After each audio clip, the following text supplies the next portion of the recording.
Well, I think this is a good segue into the meat and potatoes of what I'd like to talk about, I guess. And that's the fact that, in 2007, I was playing independent ball, just one last hurrah, trying to get picked up and see if I could make things happen. And I hurt my shoulder. And I stand at the plate one night, and I see a high fastball. I take a big swing. I make eye contact, or I make contact, and my shoulder dislocates. And so I don't hit home runs. That's not my thing. But the ball ended up going over the fence. I'm laying in the batter's box, and I know that something's not right. I'm obviously in pain. My arm is just dragging, and I make my way around the bases. And as I'm making my way around the bases, the realization is that, like, this is likely the end, Corey. You're 26 years old, and that's old in the minor leagues, especially when you're in independent ball. And this could be the end. And who knows? Like, this is likely something that might require surgery. And so I felt terrible. I felt like all of a sudden my life just changed just like that. And so I felt terrible that night. And after the game, I'm in the locker room, and a teammate of mine says, hey, you're going to be in a lot of pain. This might help. And he hands me a pill.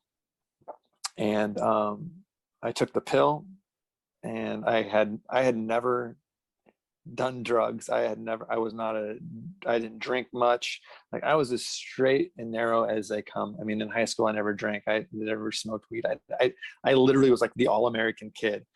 And this one night, after a game when I'm 26 years old, maybe I'm 27 at that point, I remember going home and feeling like I should be feeling terrible, because about an hour ago I was devastated about this is probably the end of my career, and like literally, like you open the can of worms, like, what is life now? Like, what does this mean, and how am I going to move on from this?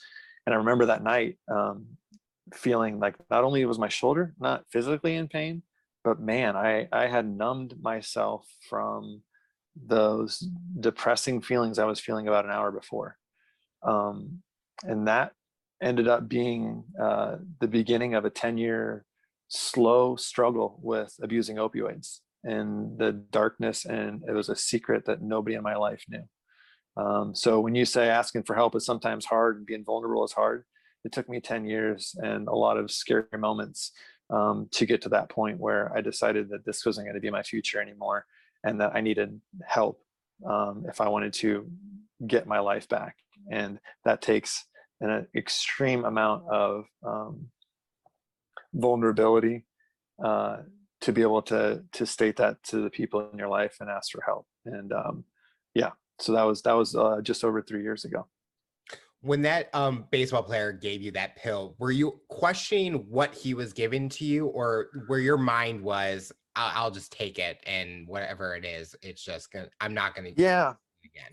I didn't ask him what it was, and honestly, I'd had surgeries before. It wasn't like I hadn't had pain medicine before, but pain meds after surgery were just pain medicine. I didn't know if it was a Tylenol, ibuprofen. I didn't know the difference in any of those things. I just knew it was what I'm supposed to take after surgery. Never abused anything, never did anything. It was just, I took them as you were supposed to. And that was that. It was just medicine. Like most people in the world probably think of medicine. That's how I thought of it. And this one night, like I didn't realize what this pill would do. It could have been an ibuprofen for all I knew. The fact that I trusted him and took it, when he was like, you're going to be in pain, like, this is help, and he pulls it out of his locker, I'm thinking, well, why question this? Like, he's trying to help me. I can't imagine he's doing anything besides trying to help. And so, in hindsight, I should have asked more questions, but at the same time, like, I was in a pretty rough spot, and my brain probably wasn't working the way that it should have been. And so, I didn't question it. I didn't question it at all.